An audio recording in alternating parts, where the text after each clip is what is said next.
Estela, Edith, ¿cómo están? Agradezco esta oportunidad de hablar de poesía experimental.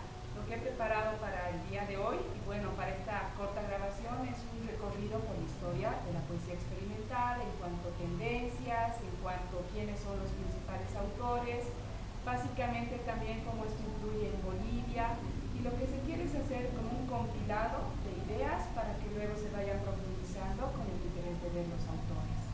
Vamos a empezar diciendo qué es la poesía experimental. Muchos teóricos han visto que la poesía experimental es un hecho que ya desde el acto de hacer poesía estamos en un terreno de atrevernos a jugar con el lenguaje.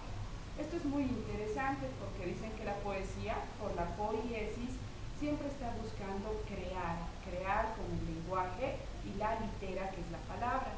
Pero con varios estudiosos, especialmente con Jessica Provental en Cochabamba, que dio talleres al igual que Manrico Montero, llegamos a ver varios aspectos de la poesía experimental y especialmente la poesía visual. La poesía experimental se puede decir que es una poesía que no necesariamente requiere al canon de lo verbal, es decir, que la poesía experimental va a estar instaurada en el campo de lo que sería la experimentación con una plataforma, soporte, tendencia a usar otro tipo de artes para expresar lo que es este sentido poético.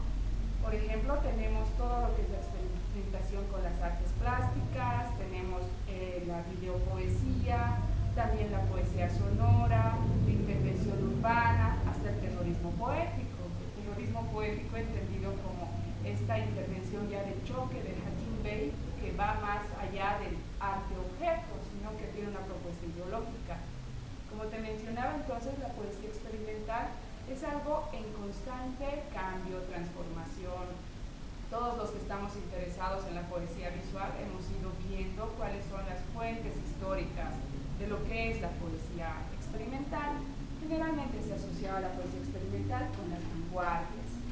Hay otros estudiosos, como algunos talleres que daba Benjamín Santiesteban, que nos decían que si bien las vanguardias aparecen en una época de la historia vinculada con el cambio social, con un contexto donde ya se busca deconstruir las formas estéticas, se puede decir que la poesía sonora o la poesía visual, que está dentro del campo de la experimentación, ya apareció mucho antes. Incluso en la época de los griegos, acá tenemos un ejemplo claro, que sería de Simias de Rodas, que ya trabajaban con lo que era la poesía experimental. Este poema tiene forma de un huevo y obviamente fue escrito antes de Cristo. Lo que quería trabajar ya era la forma con el contenido. También tenemos otros ejemplos clásicos de Simias de Rodas, que son El hacha y este poema que se llama Alas, que como te decía ya está experimentando con el campo lírico y con el campo visual, porque acá vemos todo lo que es una composición en tanto tema y la forma que tiene que ver o coquetea más con las artes plásticas, con lo visual. También tenemos otros autores que han ido reciclando, reestructurando y a la vez proponiendo todo lo que es esta poesía con la tradición de Egipto, ¿no? Aquí tenemos los ideogramas y, por ejemplo, hay toda esta corriente minimalista en la poesía que retoma todo lo que son estas figuras que nos ayudan a expresar el lenguaje. Por ejemplo, la letra M representaba las olas del mar, o la letra D representaba una puerta. Entonces, esto ya está en las anteriores civilizaciones y es de esta manera que se van a ir elaborando ya estos estudios desde que existe el mundo, se puede decir. Lo que me llamó mucho la atención también es ver cómo no solo es lo visual. Aquí tenemos un teórico que es muy conocido, que es también en la poesía sonora se ha trabajado harto con él, que sería Athanasius Kircher, que justamente ya trabaja todo lo que es lo sonoro en la Edad Media. Él que hacía, escuchaba el canto de los pájaros, lo transcribía acá en un pentagrama y a la vez escribía una especie de poesía sonora.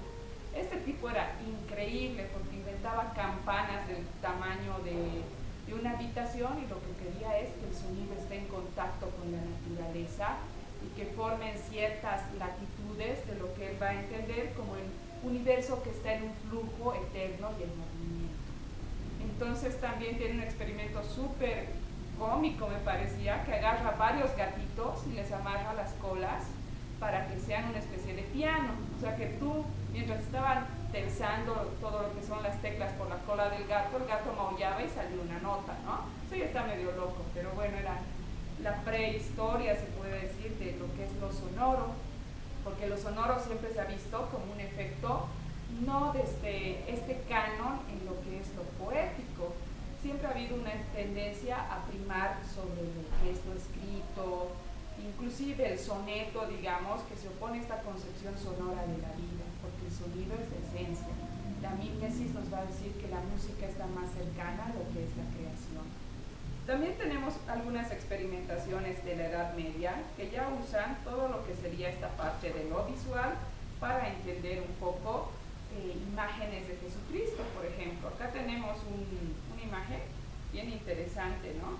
Que lo que nos va a mostrar es de Mauro, cómo lograba hacer laberintos y tener la visión del teocentrismo para mostrarnos todo lo que es una imagen del Padre Eterno, digamos, ¿no? O sea que están todavía con esta relación de la religiosidad. Acá están laberintos, ¿no? De José Escoto, por ejemplo. Son laberintos que ya van a jugar con los cruces de palabras en la Edad Media. Obviamente estaban asociados al fenómeno religioso. Después vamos a ver que todo lo que es la poesía experimental